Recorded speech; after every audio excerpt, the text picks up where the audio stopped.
Hi there, I'm Gary. Welcome to my channel. Welcome back if you've been here before. This is Monday Matters. On the show this week, as usual, I'll be looking at the news and rumours from around the model making world. I'll be catching you up on what I've been up to with On the Bench, and I'll be looking at this week's kit of the week. All of these bits come as chapters, so you can flick backwards and forwards as your heart desires. And of course, if you enjoy the show, please remember the imperial thumbs up by clicking the like button down there. And if you haven't done so already, then please do subscribe to the channel. You do that by clicking that small logo down there in the bottom right corner. If you really enjoy it, you can maybe think about super thanks or joining any of the member programs in the information box below that keep this channel running. Anyway, before we get to the news of the week, you might remember a few weeks ago I passed my 5,000 subscriber mark, and I decided to have a little competition to give away this kit of the de Havilland Mosquito B16 from FX. All you had to do was identify the schoolboy error I made building my B17G not that long ago. Gave you a link to the build video as well and waited for the answers, and I got plenty of answers. Unfortunately, none of them were right.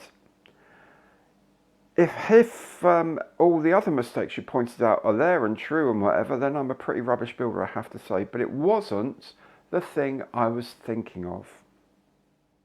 What I was fessing up to was having got two pieces the wrong way round and upside down. So here on either side of the nose is a panel. It's transparent, but then you mask it off to paint the rest in.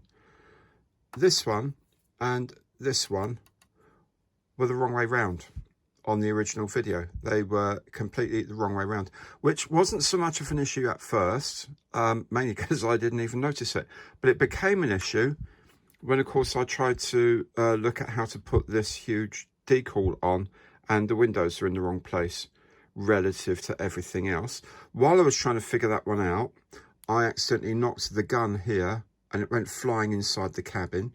So I thought, well, you know, that's fine. So I need to get it back anyway. So I just cut the panels out, cut this one out, shook the plane till the gun came out as well, refitted the gun, and then put them back the right way round, and then put the decals on. And that's what I did wrong. So no one actually being right, we thought, do you know what the hey, just put everyone's name into a hat, everyone that bothered entering the competition, drew a name out, and someone has won. Now, I did this quite late today, I have to say, so I haven't heard back from this person whether or not I'm allowed to mention them or whether they want to remain anonymous. If they're happy for a shout out, I'll do it next week, but for this week, don't want to upset anyone, I won't mention their name. However, I promise you, this kit will be on their way this week as soon as they send me an address to send it to. Thank you all for entering anyway. It was great to hear from you. It was slightly scary to see how much you thought I'd done wrong, but you know, no one's perfect, eh? And I'll think about what we're going to do for the 10,000 mark, which, if things go the way they're going at the moment, might be just into the new year, just after Christmas and New Year. Let's hope so. Maybe through November, December, I'll run a little poll to see what you all would like to see as a prize. Okay? It won't be cash. I'm not allowed to do that. That's the law. Anyway, after all of that, well done to the person who I contacted today.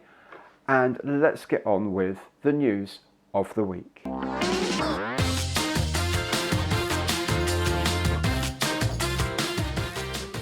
Now, instantly, the most interesting thing for me this week is the news that Armour Hobby is going to release a new toolkit of the Bell P39Q Air Cobra in 1/72nd scale. This is a completely new tooling and the design looks very good. It comes with TechMod decals for 5 schemes. One major innovation is that Armour Hobby supplies 3 steel ball bearings for nose weights and has designed and built a spot over the nose wheel bay for them to sit in. Now, I've not seen this done before, don't know if any of you have, but I think it's inspired designing. Deliveries will start mid-September. Czech company MasterX is releasing a resin kit of the Junkers W-33 aircraft in 1/72nd scale. There are 4 versions available in either pre-war civilian markings or those of aircraft impressed into the Luftwaffe. One Junkers W-33 made the first east to west transatlantic crossing by a heavier than air machine and is preserved at Bremen Airport. Kovazavody Prostyev has a quartet of kits based on the SIAI S211 family of 2-seat trainers in 1/72nd scale, and of course there are plenty of marking varieties. They have also released another in their AlphaJet range. This is the 8th boxing of this kit and comes in the German Air Force markings. If you're a detail junkie, then this new release of the F-14D Super Tomcat might just suit you. It's based on the already very detailed 1/48th scale AMK kit of 2019, but SIO Models has added 3D printed components for the landing gear, for the ejection seats, the radar array, the 20mm Vulcan cannon and the electronics bays. That should keep you occupied. And talking of 3D printing, Eduard has this printed model of the Kingfisher floatplane in 1/350th scale for your warship build. It also comes with photo etched details. Also taking advantage of the 3D print technology is F&A Miniatures, who have released a range of little-known tanks from the First World War, including the American Ford 3-tonner, the British Whippet, the Mark IV Tadpole with the extended tail, and the German A7V. The delight of the 3D printing technology is that each of these has been made available in 1/72nd, 1/48th and 1/35th scales. For a more traditional kit, Meng Model has announced their 1/72nd scale kit of Germany's main battle tank, the Leopard 2 A7. Very sleek. And for all those vehicles, you'll need some roads to put them on, and Fallout Models has you covered with a new range of moulded diorama bases. These are unpainted but pre-primed. However, they're only available online where prices are cheap, but shipping from South Africa where they're made might be costly. I'm really hoping they get a UK distributor before long because they look really good. Finally, while we're getting ready to send rockets back to the moon, here's a model of the first liquid-fueled rocket ever made, along with its creator Dr. Robert Goddard, from AIM in 1/72nd scale. I must say we've come quite a way since 1926.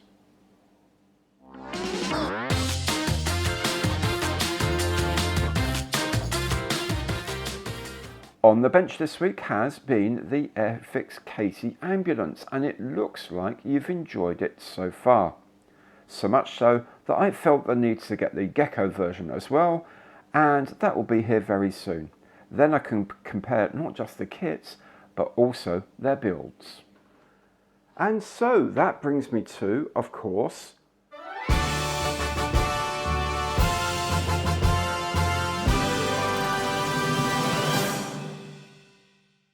the kit of the week. And of course, as I mentioned last week, the kit of this week is the same as the kit of last week. The Katie K2Y ambulance in 1/35th from Airfix. Now, I've built this already. The second build video of it will go up either tonight or tomorrow, so Monday or Tuesday. It looks really nice. So what I'm doing this week is my first diorama tutorial. I'm going to be making a diorama to put my Katie in based on a scene from that film that Airfix don't really like us mentioning.